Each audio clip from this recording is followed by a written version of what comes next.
బులెటిన్లో మనం breaking news చూస్తున్నాం. మేడిగడ్డపై డ్రోన్ ఎగరవేసిన కేసులో మాజీ మంత్రి కేటీఆర్ హైకోర్టును ఆశ్రయించారు.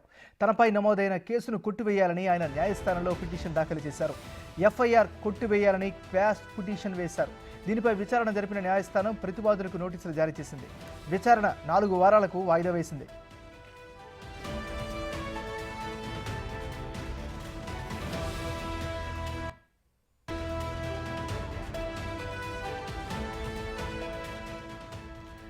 గత నెల 26న కేటీఆర్ తన పార్టీ నేతలతో కలిసి మేడిగడ్డ బ్యారేజ్ను సందర్శించారు. అయితే బ్యారేజ్ను సందర్శించడానికి ఆయన ఎలాంటి ముందస్తు అనుమతి తీసుకోలేదు.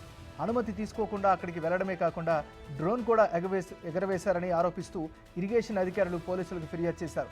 దీంతో పోలీసులు కేటీఆర్తో పాటు బాల్క సుమన్, గండ్ర వెంకట రమణారెడ్డిపై కేసు నమోదు చేశారు.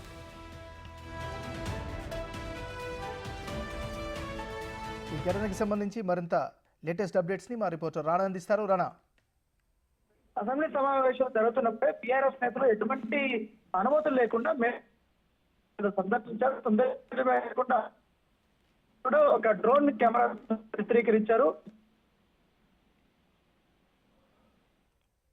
రాణా,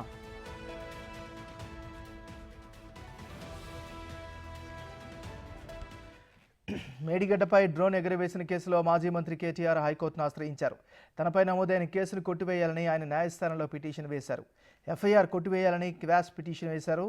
దీనిపై విచారణ జరిపిన న్యాయస్థానం ప్రతివాదులకు నోటీసులు జారీ చేసింది.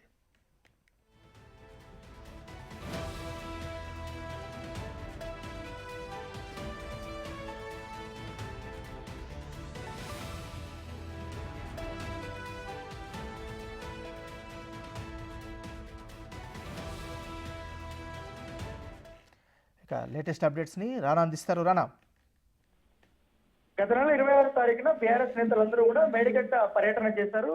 అప్పుడు మొత్తం వర్షాకాలం కావడంతో వాటర్ అంతా కూడా అక్కడ బాగా స్టోరేజ్ అయింది. అక్కడ మేడిగడ్డ ప్రాజెక్టుకి ఎటువంటి ప్రమాదం జరగలేదు. కావాలనే కాంగ్రెస్ నేతలు దుష్ప్రచారం మొత్తం విజువల్స్ ని వాళ్ళ పర్యటన అంతా కూడా చిత్రీకరించారు. తర్వాత ప్లెయిన్ గా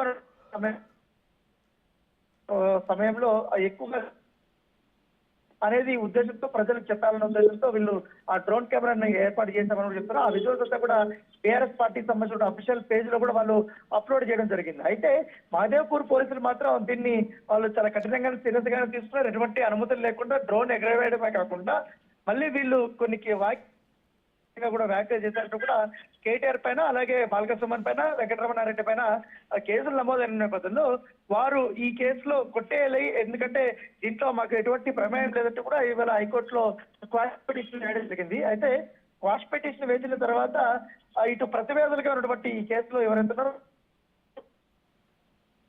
4 వారాల పాటు కూడా ఈ యొక్క విచారణ అనేది కూడా వాయిదా వేసిన నేపథ్యంలో ఇప్పుడు 4 వారాల తర్వాత ఈ యొక్క కేసు మళ్ళొకసారి విచారణకు రాబోతుంది. అప్పుడు వీరి ఆధ్వర్యంలోనే ఎవరు అక్కడ డ్రోన్ ని ఎగరేస్తారు. ఎందుకంటే గతంలో మనం ఎవరైనా ప్రతిపక్ష పార్టీలు కానీ ఎవరైనా కానీ కాళేశ్వరం ప్రాజెక్టు మీద కానీ మేడిగడ్డ ప్రాజెక్టు మీద ఎవరైనా పర్యటనకు వెళ్ళాలనుకుంటే కంపల్సరీగా ముందస్తుగా అక్కడ లోకల్ గా ఉన్నటువంటి పోలీసులకి ప్రభుత్వం నుంచి కూడా మస్తచుట్టుగా ఒక పర్మిషన్ అనేది తీసుకోవాలి. కానీ పర్మిషన్ అడగడానికి పోయినప్పుడు కూడా ముందస్తు అరెస్ట్ కూడా చేసినటువంటి సందర్భాలు ఎన్నో ఉన్నాయి. కానీ ఇక్కడ 100 మంది దాకా పైగా మేడిగడ్డ ఆల్రెడీ కుంగిపోయినప్పుడు అని అనేక రకాలుగా కూడా వార్తలు వచ్చిన నేపథ్యంలో అక్కడ ఏకంగా ముఖ్యమంత్రి రేవంత్ రెడ్డి అక్కడికి వెళ్ళి కుంగుబాటికి సంబంధించిన కారణాలన్నీ కూడా చూపించిన తర్వాత వీళ్ళు వాటర్ వచ్చిన తర్వాత వెళ్ళి అక్కడ డ్రోన్ కెమెరా ఎగరేయడం, అక్కడ ఏం జరగనట్టు కూడా క్రియేట్ చేయడం, దీనిపైన ప్రభుత్వం కూడా సీరియస్ తీసుకుంది. దానిపైన కూడా ఎంక్వైరీ జరుగుతున్న నేపథ్యంలో ఇప్పుడు ఈ క్వాష్ పిటిషన్ వేసి నా పైన ఉన్నటువంటి ఎఫ్ఐఆర్ ని కొట్టేయమని కూడా ఆయన అడగడం పట్ల కాంగ్రెస్ పార్టీ నేతలు తీవ్రంగా అభ్యంతరం వ్యక్తం చేసినటువంటి పరిస్థితి ఏర్పడుతుంది. సో 4 వారాలకి ఈ యొక్క కేసు వాయిదా పడింది కాబట్టి అప్పుడు వీళ్ళు చెప్పే కారణాలకి అప్పుడు ప్రభుత్వం నుంచి ఏ రకమైనటువంటి వాదనలు వినిపిస్తుంది కూడా ఒక ఆసక్తికరంగా మారిందని చెప్పొచ్చు. Thank you Rana.